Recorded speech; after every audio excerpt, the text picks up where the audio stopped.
Another tip for you guys in lockdown is I'm getting a lot of questions from my students and other people on the page to who do I watch? You know, I can't train, but can I watch someone? Can I start figuring out more techniques from looking and trying to replicate movements in my house, garden, whatever?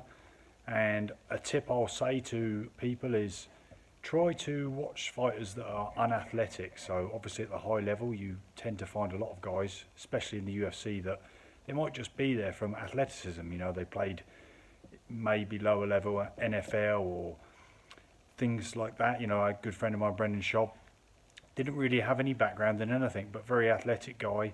So when you watch these guys, it's very hard to try and incorporate their skill sets because they're doing things from abilities that you're not realistically going to be able to replicate, or should I say the normal person can't replicate. You know, we can look at a guy in wrestling, Carolyn, you know, talked about as the greatest wrestler of all time.